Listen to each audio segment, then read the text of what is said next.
Здравейте, приятели! Сега тук наш добър гост е Владислав Тодоров. Повода е новата му книга, излязла през април тази година, 2026. Книгата е роман и романа се казва "Адската машина на щастието". Владислав, аз ще ти викам Волата и ще говорим на ти, защото се познаваме отдавна, от едно поколение сме и един за друг. Така че добре дошъл. Благодаря за поканата. Да те видим. И сега да се насочим към книгата по някакъв начин, оглеждайки я, както куче побутва предмет с муцуната си, третирайки я леко технически. Да. В духа на започванията, в твоя книгопис на български, сред всичко може да се намери един текст, публикуван в Литернет, който обговаря ужаса на тероризма. В текста ти започваш с изстреляне от Москва, от Съветска Русия, изкуствен спътник на Земята 1957 година. Преминаваш през една ревизия на вниманието между двете враждуващи сили, съветоложкото внимание и така нататък. И накрая стигаш до това, в което сме днес и което го има в твоя роман. Не съм броил, само че окото брои без да искам в този твой роман, като че ли най-често срещато словосъчетание се среща в това есе, за което ти говоря в Литернет. Жива бомба. Или как беше? Да. Аз съм си го записал. Живата бомба. Да. Това есе се заглавя "Мъченичество и пиротехника. Опит върху живата бомба". Да. Ние сме в четвъртата интифада, която вече не е интифада на тялото, но е интифада на нещо друго. Има ли някаква връзка между този сравнително ранен есеистичен текст в Литернет и романа? Има ли някакво започване? Как дойде до идеята да напишеш този роман, тази книга, която е върху... Тя работи като алтернативно-исторически роман и се гласи вътре в 20-те години, белия терор, червения терор, тези неща. И най-вече ужаса на гръмването на катедралата Свети Крал. Да. Но за това има подзаглавие "Алтернативна историческа". Да. Тоест, нейният обхват смислово е по-богат. Да. Ами как да кажа, то тече по две линии интереса ми към тероризма. Той върви доста назад, отива, нали, този интерес. Аз съм правил дисертация в Щатите, която включва възникването на руския терористично движение. Това е 60-те години на 19. Да, на по-миналия век. И как подземието руското се развива до стигане до революцията, естествено, и революционните действия.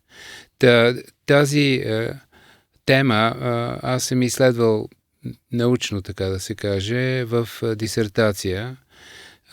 И тя е оставила очевидно някакъв отпечатък сериозен върху въображението ми изобщо, защото аз продължих да се занимавам с други варианти на тероризма през 20 век до 21 век. Освен това, аз в университета съм преподавал дълго време курсове по политически радикализъм и тероризъм.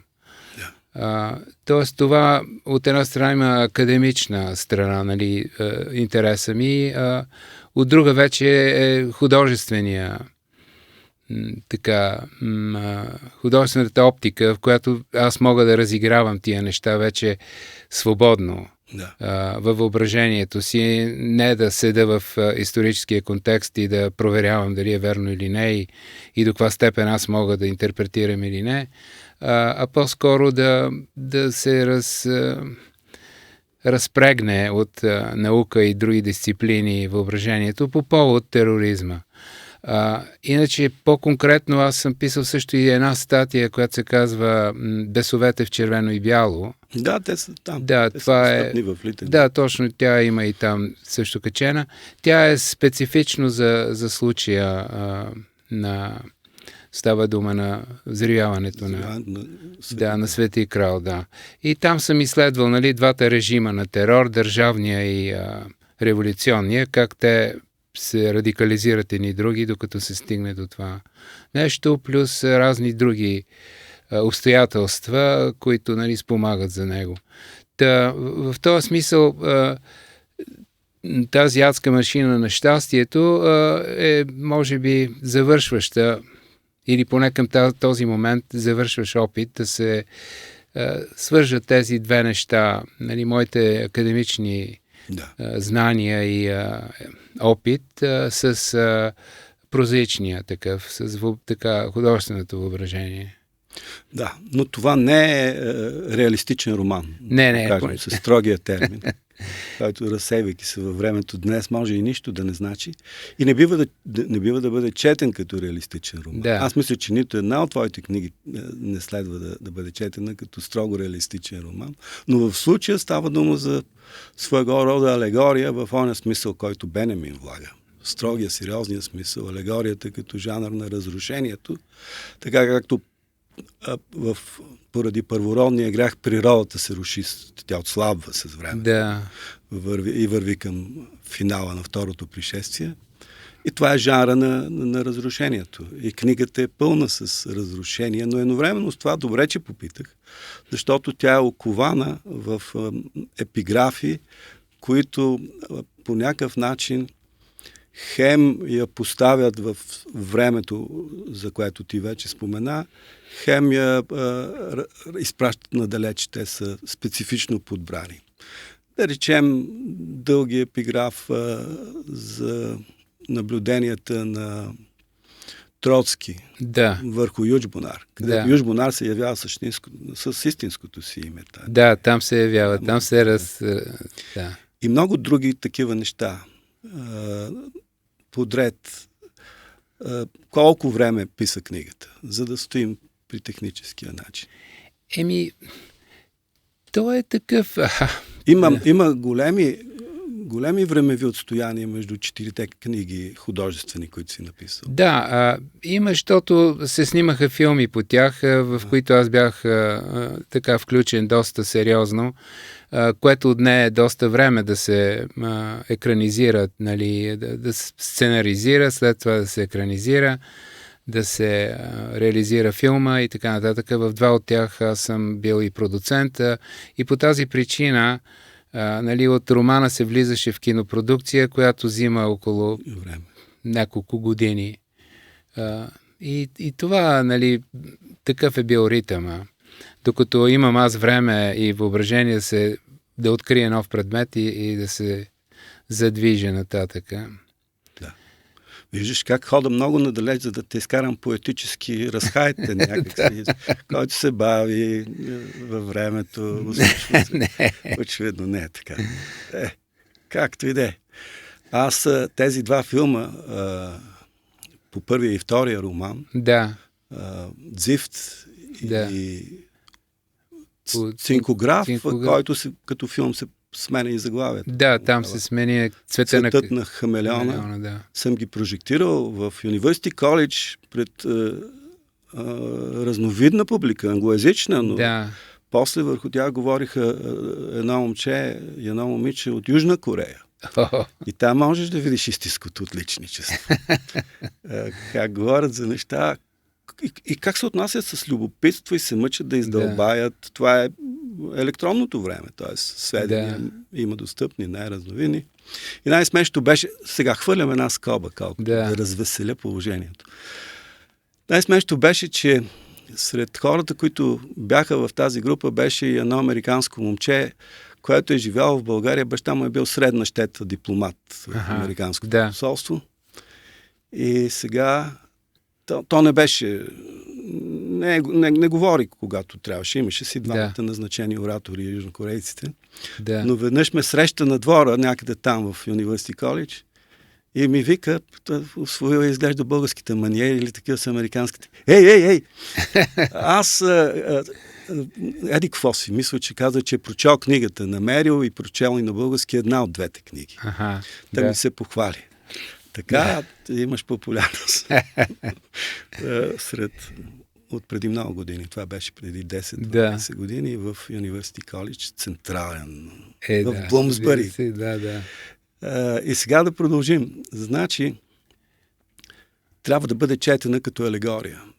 Това моментално иска от нас да я четем и това обогатява съдържанието. Тя е кратка книга, от 210 страници, но тя има потъвания в дълбочина и надолу, които оформят нейното същество. И има нещо друго, което мисля, че по адрес на това, което ти пишеш и начинът, по който ти пишеш, не е казвано. Аз намирам това стил за поетичен. Не поетичен в духа на... Тук поетичното се разбира днес само като лирическо. Не, той е епически поетичен, но епически поетичен като епиката се разбира не новия роман и тези неща. Ти пишеш поетично и епическото при теб се образува по един, набързо казвам, старомоден начин. Героите ти са веднъж чудовища, някои от тях чудовища, други обаче са много едри, такива, почти идеализирани герои. Такъв е в този роман, такъв е Гео Фридман. Аз не знам дали знаеш, че Марко Фридман, който е обесен около този терористичния акт. Разбира се, Марко Фридман в неговата петорка бил Смирненски. И Смирненски щеше да участва. Беше това. Аз виждам, два пилона. За мен е това, което ти правиш, ужасно ми навява Смирненски. Тот Смирненски сатирика. Той е ляскав сатирик.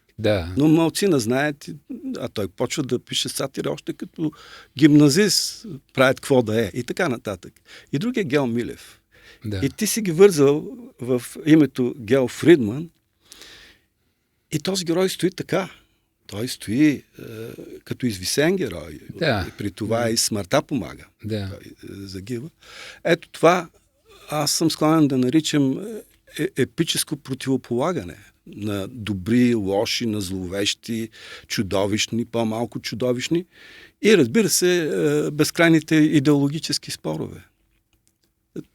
Книгата е основният материал минава през много такива силно напрегнати идеологически спорове вътре между отделните герои, които имат идея, самите те за алтернатива на историята. Те имат идея как да поправим профанността на историческото. И това са, когато говорим за старите епоси или пък италианските епоси на Ренесанса, те всичките са силно идеологизирани, всичките са натварени по този начин. Последното мащабно или едно от големите мащабни дела е Божествена комедия. Това не е опит за сравняване в мащаба, а е опит за сравняване в стилистиките. Смятам, че при тебе има този елемент, който придава много особен нюанс, чисто стилистичен, но и чисто такъв, как да кажа, когато поемеш по този път, читателското внимание се усилва и книгите стават дори забавни, те стават буквално интересни за четене. Това е грешка, която правя в момента.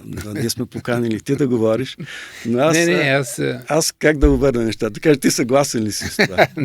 Няма значение дали си съгласен. Аз пак ще твърдя същото. Но Гео Фридман ти хрумна все по някакъв начин, иронически или с някаква шега да подскажеш за факти от това време. Гео като Гео Милев. Гео Милев чете траурната реч на гроба на Смирненски. Ламар, анархиста Ламар съветва Гео Милев да се укрие. Той каза, че аз съм дал половината си череп, съм дал за отечеството, те няма да посмеят да посегнат на мен, но те посягат. Това е една магма от говорени неща, от клюки, от исторически изследвания, недобри или средни, или много добри няма. Да. По този път. Това е дял от литературата, нарича се септемвристка литература. Да, така точно, се изучава в епохата на комунизма. Всичко това как ти помагаше и как те дърпаше назад, напред, накъде? Ами, първо, така наречената алтернативна история жанра, който става все популярен в Америка, в англоязичния, може би, свят, дава тази възможност да се маркира някакво историческо време, но непълно да се разкаже по друг начин. И трябва да съществуват тези маркери вътре, които да подвеждат и след това по някакъв начин да приплъзват читателя, ако изобщо той може да ги разпознае, ако познава 20-те години и познава тези автори, познава участниците в тези събития и така нататък, знае техните имена, ще може, нали, да се свърже, така да се каже, с епохата по този начин. Имената имат такъв характер, като Петрини там и други такива. Те са просто взети като как да кажа, просто като дразнения, които да включат въображението по някакъв начин, да очаква някакви работи, но не винаги се случва това, което въображението очаква, разбира се. Това са такива конструкти героите от различни други хора, естествено събрани, защото тя алтернативната история по принцип дава тази възможност да събереш миналото по различен начин. Защото както има разлика между минало и история, ако миналото е една факти в насипен вид и събития, историята винаги филтрира и тя по някакъв начин рамкира. И затова има непрекъснато се пренаписва историята или се преразказва по друг начин и прочие. Защото историята е наратив, а миналото е съвкупност от събития, ако така грубо може да ги кажем. И докато миналото е някакъв хаос, историята слага ред в него и прави, нали, каузална връзка, причинно-следствия и така нататък. Тоест, когато ние смениме на метода на събирането на фактите в едно, филтрирането и рамкирането, тъй да се каже, т.е. наратива, ползваме миналото в неговия насипен вид, да го пренаредиме по някакъв начин и преназовеме. И това е била моята концептуална задача. И сега, защото аз по принцип мисля, че се залавям с романи, като пиша. Затова аз обичам жанра, защото той има концепция в жанра. Има някакъв конструктивен замисъл. Защо точно така? Да, има и памет. Тя е и задача, защото ти трябва в клише да работиш и в същото време да го преобърнеш, и да се каже, малко така цирково да го завъртиш. По тази причина, нали, аз съм ползвал както фактически неща, така измислени, а други са просто как да кажа, нали, има метаморфозите, да се каже, вътре на лица и събития, които започват като това да са тези неща, но завършват по друг начин и прочее. Тоест, имената за мен бяха важни, защото те се закачат за епохата, за времето. И имената, и леко преправените имена на градовете, където това са героите възникват. Така, да. Те са, всеки епически герой се проследяват от детство и нагоре. Имат биографии, да. Има герой от Русе. Има герой. За мое голямо съжаление има герой от Лом, пък няма от Видин. Може ли така? Но, верно, да. Лом си е Лом, както е казал. Да. Няма старо име. Тъй, че това е умението да поддържаш нещо, което поради липса на друга дума ще нарека аромат на обстоятелства, хора, които, така да се каже, минават под историческата черта или са леко над нея, пък после са изпаднали и всичко това. И другото, че как наплете сюжетът така да се размине някакси по кино начин, сякаш от ранните филми на Тарантино. Това влияние, което е широко влияние през първите два ранни филма, да има времево разместване. Тоест, той го казва много добре, един чешки писател, да опишеш смъртта преди тя значи акта на смъртта да дойде в писмо или в нещо, а ти да отминеш този момент и да го оставиш. Героите тръгват към смъртта си, но те не знаят. И ти го разказваш след като смъртта им е съобщена в писмо. Такова времево бъркване. Аз го наблюдавам и викам, това няма да излезе на добър край. Но той излиза на добър край по класическия начин, който е точно и алегорическото разказване, и финала, който кънти, защото брата не разпознава сестрата. Ако правилно съм разчел книгата. Правилно. Това се чете и това е част от забавлението на четящия. Това е класическо старо забавление, още от античните романи. С преоткриването, преобличането, пещери, тези всичките неща. Обаче всичко това е натоварено с този аромат. Ето тук, това е Русе. Ето тук, това е Цариград или Константинопол. Ето тук, това е Лом. Ето тук, това е Черноморието, такова, каквото то е. Малко място между едното и другото. Ти ползваш Оксидент и инцидент. И Ориент. Дунава, нали? Дунава. Мощно място. И също делтата на Дунава е място на анархисти. Ботев е ходил и е живял известно време тези анархисти. И аз много харесвам книгата, то си личи. Много се радвам. Нямам хубава памет за другите книги. Мисля, че една дори не съм чел, третата. Чел съм варианта, който излезе, но това е само отказ. Не информираш отказ. Така е, в гранта на времето. Точно, да. Но тази ме увлече. А на моята възраст е трудно да те увлечат романи. Това ме увлече и си казах, виж ти. Така че, ако мога да изкажа похвала, я изказвам по този начин с вижти. Това наистина е голям подарък за мен, защото ти знаеш, аз много цена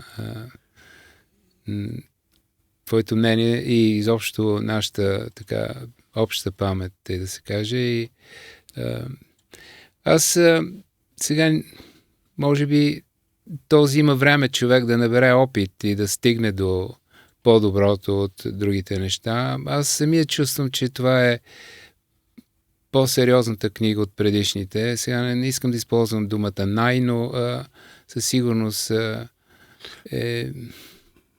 Тя е... Как да кажа? Тя е оцелена по начина, по който се опитвам да го кажа аз съм под вълнението на книгата, така че също не мога да се излиза чисто и промислено до край. Но тя всичко това, което казах. В нея има епически моменти, има карнавални моменти. Даже опита в утопията, така както имаш в раблезианския текст, Гаргантюа и Пантагруел, имаш Телемското абатство. Малцина знае, че Телемското абатство е в карнавален роман и го приемат като място на героизираща историческа, квазиисторическа фантазия. Ама той е там, сред карнавала. Всичко това по някакъв начин показва място, в което живеем. То е място на каша, на хаос, на гръм, трясък и така. Разбира се, книгата, като всяка алегория, е пресилена. Има мрачния нюанс в нея. Но то не бива да се разбира строго реалистически, както двама критици. Георги Каприев и Александър Кьосев са го разбрали. Единия казва този развален религиозно вече свят. А другия казва, българската литература не може да последва този пример. И на мен ми беше трудно. Не, ако я четеш извън реалистическия ключ, ако я четеш като алегория в духа, в който говори Бенямин, говори в немския Трауершпил, говори и на други места. тя почва да изпъква по този малко по-скоро. В крайна сметка, въпреки че книгата тежи, но те са конкретни моменти, и при това човек си казва, то е малко книжен хаос. Пък и живота винаги, както беше казал един, говорейки за Достоевски, не беше чак толкова. Той ги описва прекалено мрачно тия нюанси на живота. Ние го живяхме в този живот и не беше чак толкова зле. Това е, което изисква силно идеологизираното писане, а тук се води тежък идеологически спор и никой не го спечелва. Всичко завършва с квази-комическия финал, че руснаците отново идват. през Варна. Забравих да спомена, че Варна също дава своето. Да, верно е това, да. Своето място заема в идват по-рано, отколкото всъщност. Да. Май сме те поканали да ти кажа. Можеш ли да вземеш думата сам по някакъв начин? Защото аз толкова мога да кажа, под вълнение от книгата, намирам я за изключително интересна и добра. И в някакъв смисъл, въпреки мрачните тези моменти, те стоят по-скоро като за да фигурират този чудовищен спор. И книгата е тъжна, но и някакси разкрепостяваща знанието и усещането за това място. В смисъл, че когато приемеш, че това място е такова, можеш да се справяш по-добре, да го мислиш по-добре, да го живееш по-добре. Да. Така че в някакъв смисъл това е най-балканската ти книга. Въпреки че има най-един шейтанови моменти в третата книга, в Пумпол. Не знам дали си чел Найден Шейтанов този. Този анархиста. Не, той... Шейтанов беше... Не, Шейтанов анархиста не. Да. Има един Найден Шейтанов есеист. Германски образован, който говори за българската големина там. Да. Балкано-български... балкано-български гигантизъм, титанизъм. Титанизъм, да. Балкан-български титанизъм, да. А това е той, да. Знам тази идея. Тази история. За Титаник. Те са много книги неговите. Той доживява до 70-та година, смело се укрива, защото знае какво могат да му направят комунистите. Да, има такава в Пумпала, там титани се въдат, но тук не. Тук всичко е по друг начин. Тоест... Ани, какво да кажа? Аз по изпълнението не мога да кажа нищо, защото аз по принцип за мен езика е така... Езика е целта в някакъв смисъл в литературата. Това е което как се казваше, езика е меседж, или какво беше там по тази схема, че сега сюжета, той може да го съставиш, инженерно да подходиш, да го движиш сюжета, да го проверяш дали тук е много дълго да го скъсим, това да направим, онова да направим, така че да финала да измислиш, началото, някаква композиция да направиш. Всичко това е инженерен подход изисква, което е едно удоволствие. Но другото, което задава плът и автентичност художествена, е самия език. И там хаоса влиза оттам, поне за мене, и това е за мен големият така предизвикателство да удържам тези напори на езика да са комуникативни, да не седна да бълвам врели на кифели, как да кажа. И има едно такова усилие да се удържат тези езикови напори, които идват от само себе си и ти трябва по някакъв начин да ги формираш. Докато композицията на самия сюжет е друго усилие, то е концептуално по-скоро.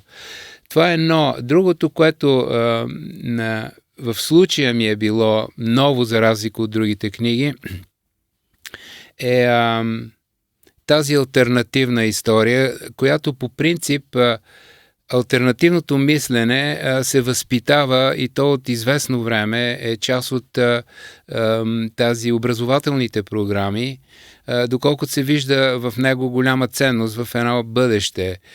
Тоест, нали, то се нарича контрафактуално мислене, т.е. да мислиш срещу фактите, да допускаш варианти на това, да развиваш сценарии, ако нещо, нали, по схемата на Паскал, този афоризъм, ако носа на Клеопатра беше по-дълъг или по-къс, историята щеше да изглежда иначе, т.е. включват се фактори като носа на Клеопатра или това иначе в по-късно време се нарича ефекта на пеперудата, където много малки такива вариабли.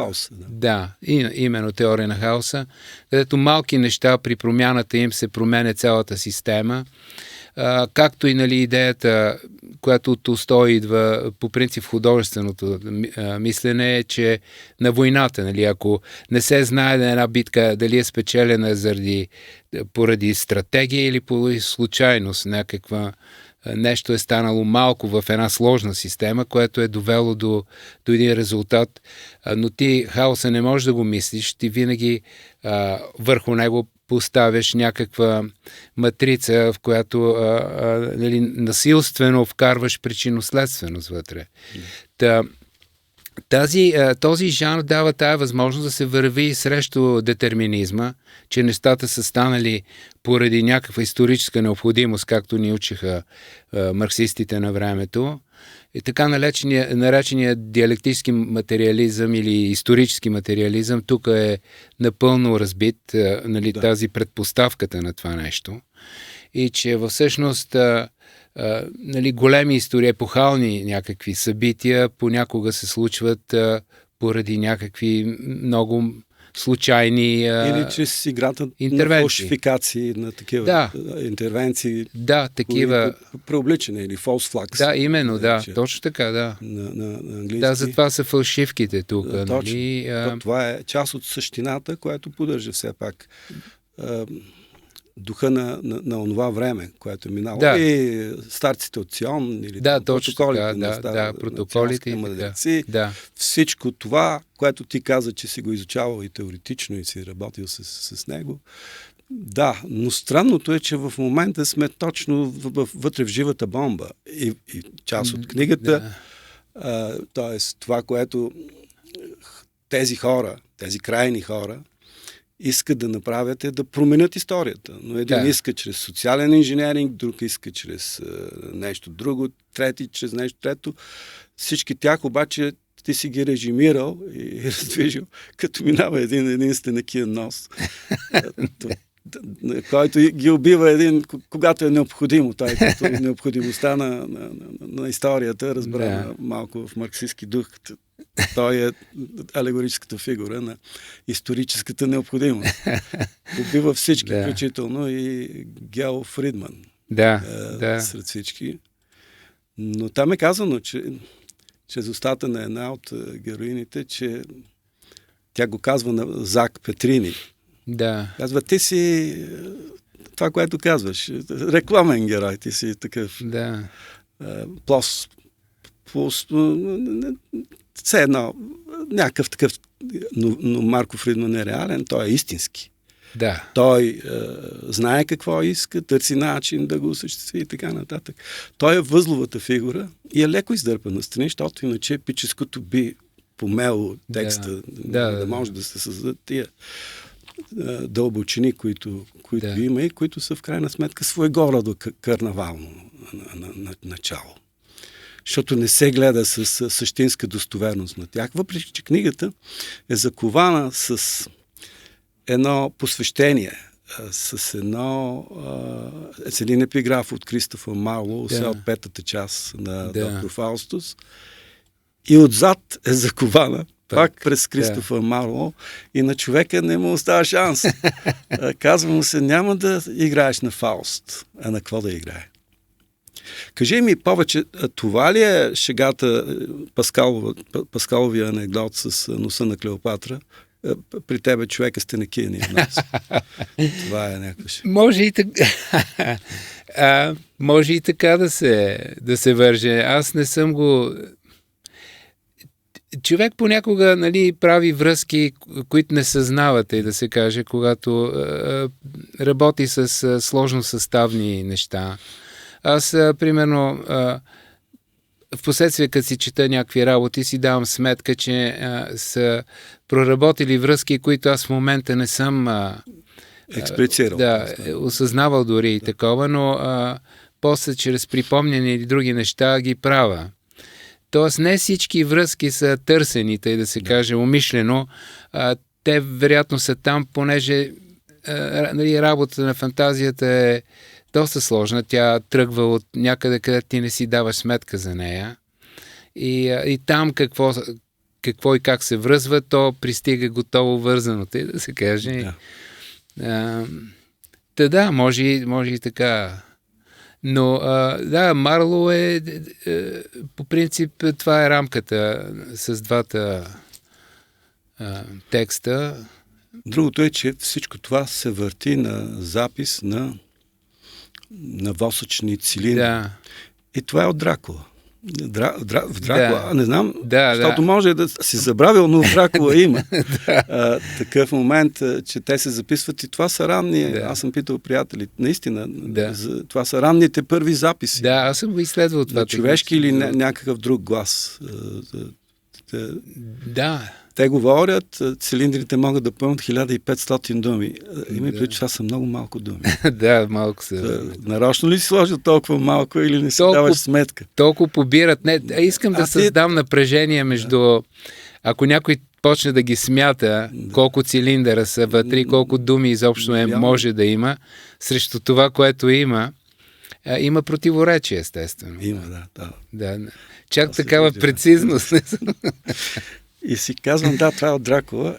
И после се говори за Дракула и за Носферато. А сега имаме и преправка на Носферато, на филма на Мурнау. Има нова версия без Мурнау, защото така е, да. Ама аз не съм гледал тази. Гледал съм други класически. Не могат да бият оригинала. Дракула е велика книга. Аз много я харесвам. Така че това попадане в... това е някакъв вид декадентство, защото тя не е политическа книга, но тя показва заплахата, която идва от някъде. Или от отвъдното, или от изтока. Ковчега се качва на пристанище Варна. Така е, Но, и там се казва, че това е края на света, между другото, когато той пътува. Буквално го има. Точно така. Това е края на света и от края на света пристигат едни работи. Странни такива в ковчези. И от странно пристанище си има Варна. Тези неща са осъществявани, но нищо нямаше да се получи, ако не беше голямото осъществяване. Веднъж захлупването, чрез това как брата по тъжен начин не разпознава обичната си сестра, тази мъка, и другата вече мъката на теоретизирането и въобще на това, човек не бива да посяга, където не бива да посяга. Това тежко атакуване на фаустовия или какъвто там човек. Да, или на тази теоманиакалност, която имал всеки човек заредена, да бъде Бог. Има, Аз като техноутопист залагам, харесвам книгата, но залагам на контрата на това. Това е само една книга и тя така е хубава. По този начин. Това с сестрата беше за мене, защото аз търсих да има така наречената ирония на съдбата. Т.е. да има момент, в който той да е постигнал това, което е искал да спаси сестра си, но без да го знае. Да. И едва след това го разбира, когато вече това нещо няма ход към него. Знаеш колко балади има, само български с подобно нещо. Има една написана и от самия Маркиз дю Сад. Подобно неразпознаване. Има опери и всичко това се носи, и понеже то си личи, че ти не го описваш до край реалистично, то работи поетически. Да. Казвам поетически, ако искаш кажи алегорически или нещо такова. Това е добрия начин. Затова поезията още се крепи. Ако нямаше този добър начин, нямаше да знаем какво е това. Да. То, между другото, това е в античната драма, е класически момент, той се нарича сцена на узнаването, където да кажем, както слугинята разпознава на Одисей, когато той се завръща по белега, както да кажем... Слугинята и кучето. И кучето, да. И друг. Но има такива разпознавания, които сменят изобщо, както и в Орест е разпознат от сестра си, мисля, пак по такъв начин. Тези има сцена на разпознаване, но тук е в такава ирония на съдбата има, защото ти разпознаваш нещо, което вече се е случило и не е непосредствено налично. Т.е. ти не си вече участник в това разпознаване. Бил си, без да си го знаел. И това е такава, разбира се, модерна в някакъв смисъл ирония, в която... Това са моменти, в които имаш двойно превъртане, тройно превъртане, в които се усеща, че книгата е модерно написана и не е някаква мъртва стилизация. Риска при такова писане, ако не умееш да балансираш добре, е да влезеш в нещо, което да бъде точно стилизация. Стилизацията е голямо отчаяние. Така е, да. И какво още? Аз не зная, има много такива дребни неща. Не искам да преразказваме цялостно книгата, за да остане, не заради спойлери и такива неща, но и преразказа няма да помогне особено. Аз не мисля, че сюжета е... Аз, пак казвам, думите са там, това е езика, това е литературата в крайна сметка. Дори да го разкажеш сюжета, какво става накрая. Естествено, катастрофа. Тук става дума за открито, че ще катастрофира всичко. И така... Така е. Но... И този герой, който е най-подвижният герой, това е Петрини. Той се превръща в лодкаря от Дантевата комедия. Ада. Да прекарва душите. Прекарва душите. Но ти имаше някаква идея за конкретни... Аз някакси те спрях. Аз съм драскал на много места и съм се питал за едно, друго или трето, но няма това, че някои неща не знам, допускам, че не ги знам и така нататък, не спира и нито пък пречи на удоволствие от книгата. Тя трябва да се чете поетически, което означава с друг вид дълбочина. Да интуираш върху книгата и да изпитваш от удоволствие, което ти много стеснено наричаш език. Това е по-скоро стил. Иначе аз виждам как си употребява вместо думата дом хижи. Това са думи на Смирненски, на Гелмилев, две гаврошчета, като нарицателно. Там и при него те са братчетата на гаврош. Да, така е. И ред такива неща, които аз нарекох преди това тези неща аромат. Те придават аромат но са все още в канавата на стилистическото изпълнението, като стилистическа техника на поддържане на достоверност, която не бива и да е пълноценна достоверност. Така е, Не ти е работа да пишеш реалистически романи и не е това целта. И по начина, по който читателя може да се събере с целта, това се опитваме да правим. Аз не ти дам думата тук. Ако читателя може да се събере бързо с целта, той ще харесва книгата и ще я чете с удоволствие. Така че нямам. Те са...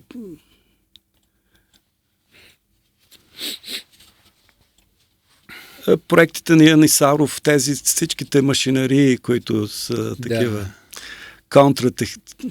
които се гавра с техниката и с всички тия неща, те са също част от допускането.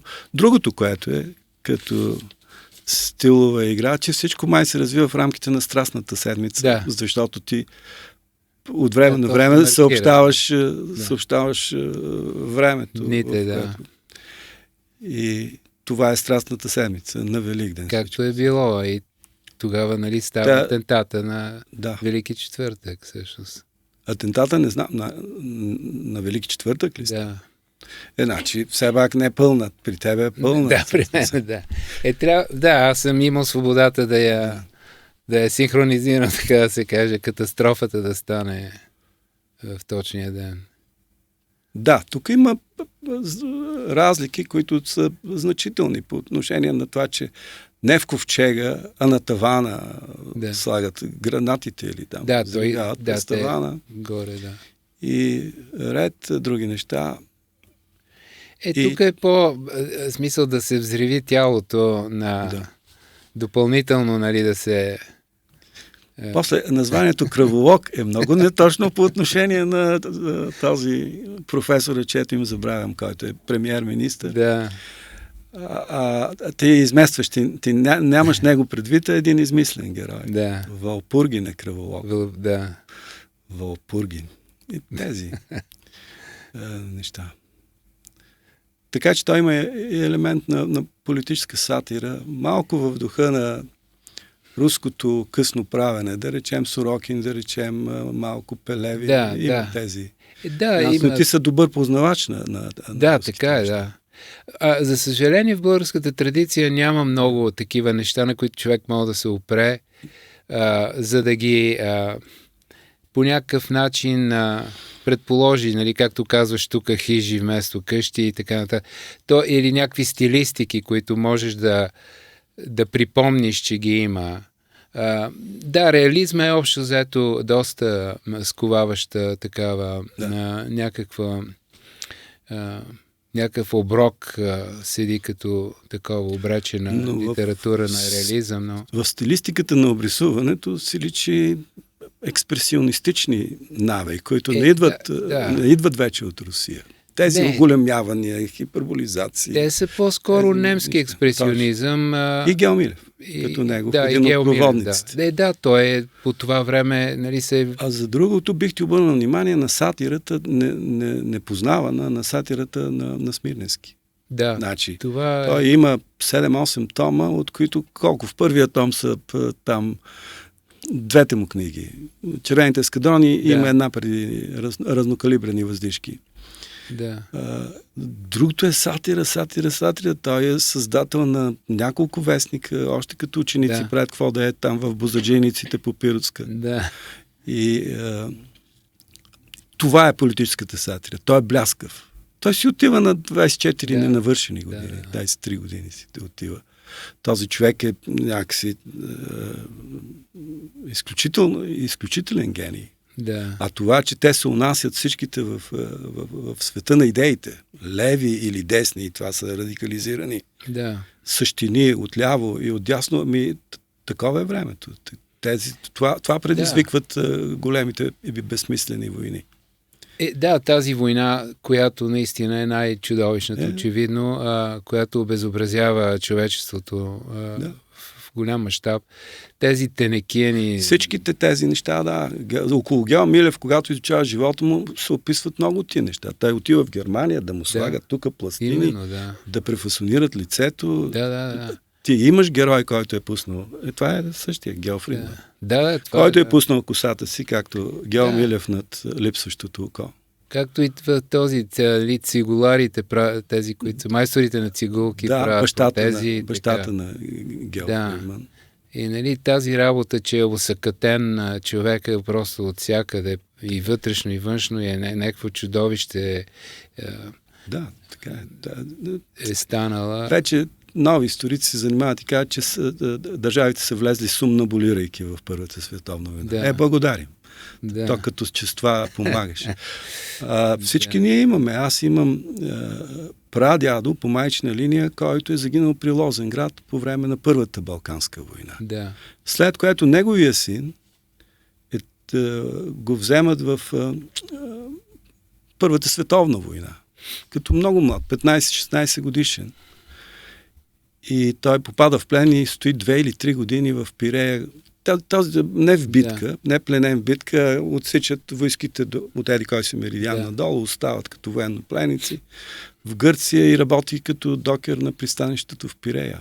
3 години или нещо такова.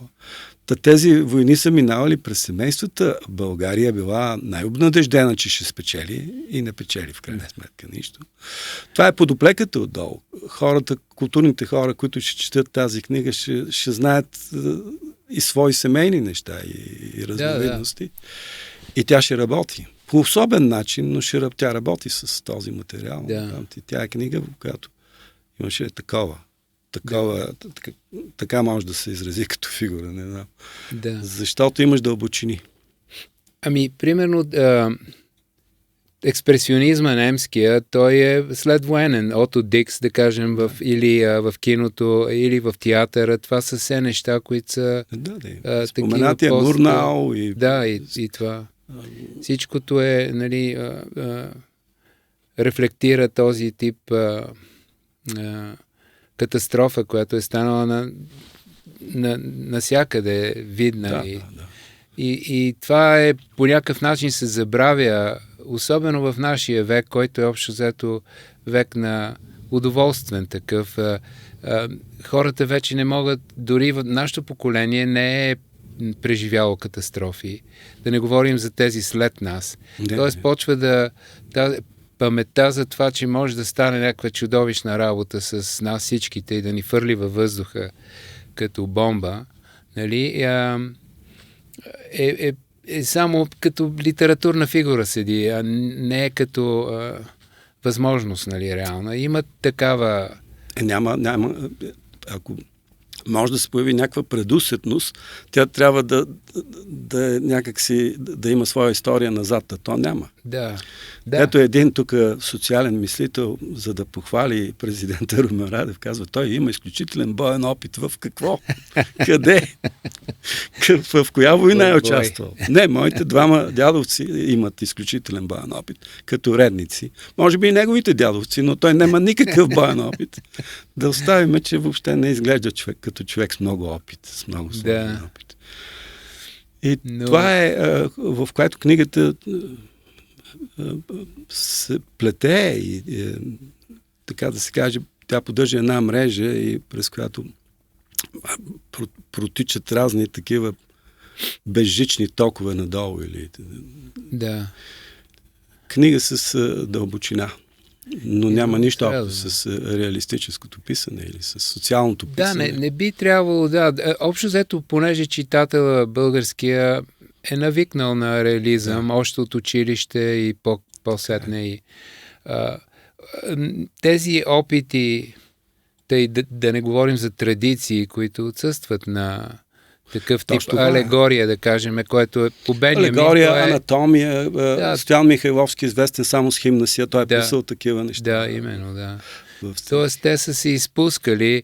Соца може би има голяма роля за това, защото се гонеше соцреализъм там. Има роля. И тия работи са се забравили умишлено и са се покривали и така нататък. И ние сме тази пост-соцреализма, той си седи в реализма. Няма как да го в някакъв смисъл, чисто като вкус. Остатъчен, но стои. То за това вероятно...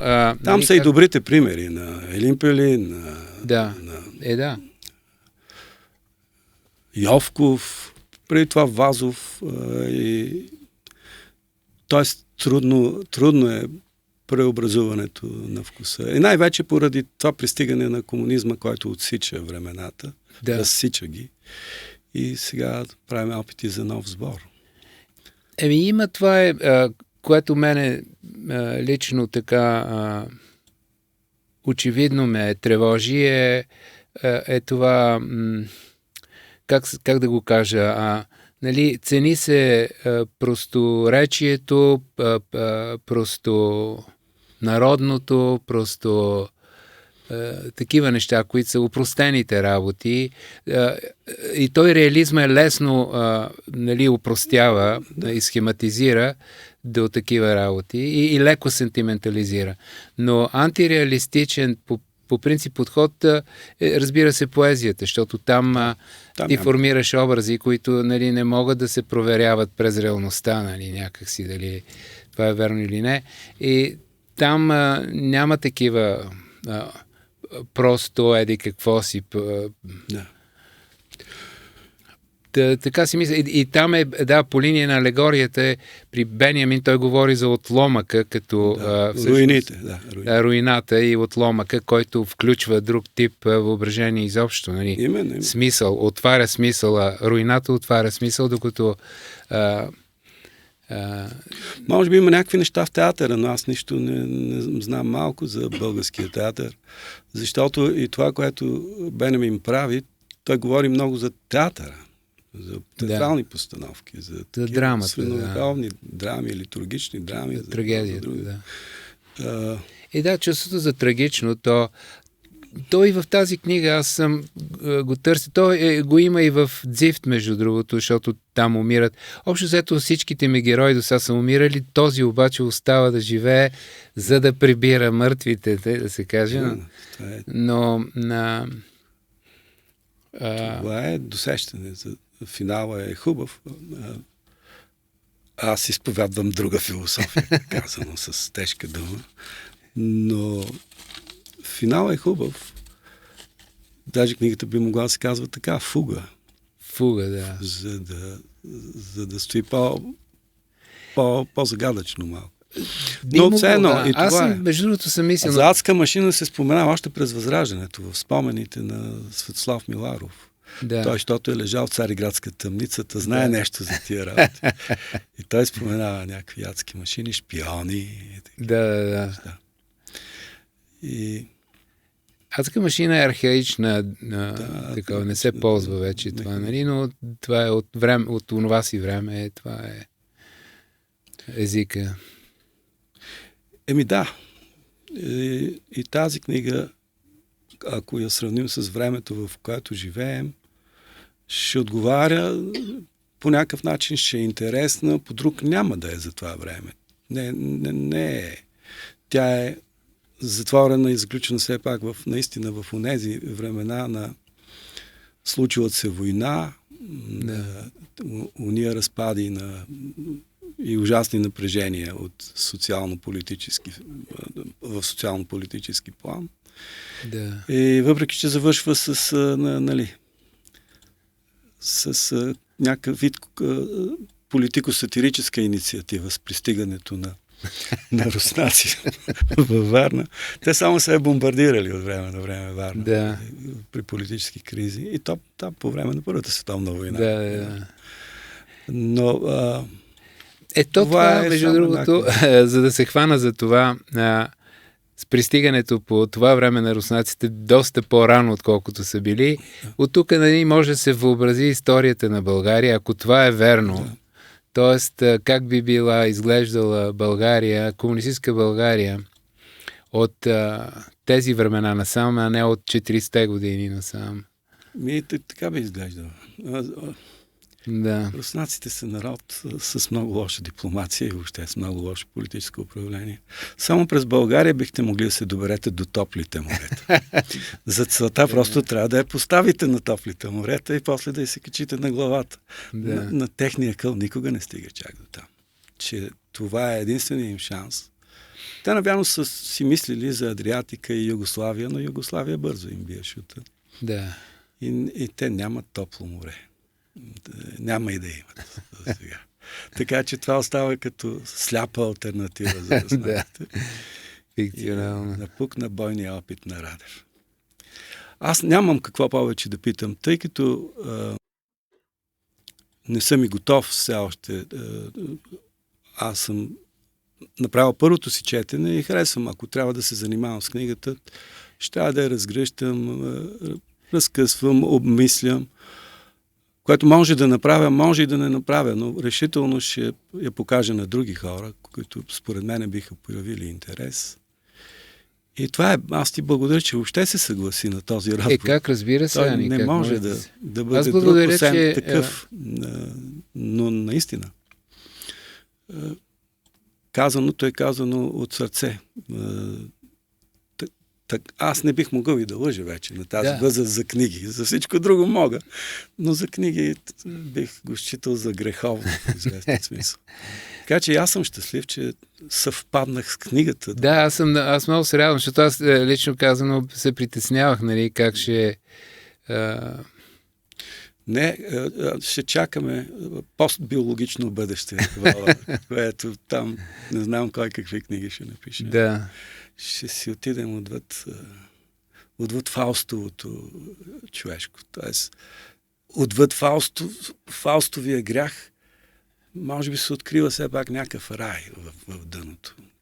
Това наричаме постбиологично бъдеще. Да. Иначе човека за нищо не става, както се вижда. И няма как. Ще трябва да се надяваме на нещо друго. Има така приключваме. Добре, благодаря много, Аз Ани. ти благодаря.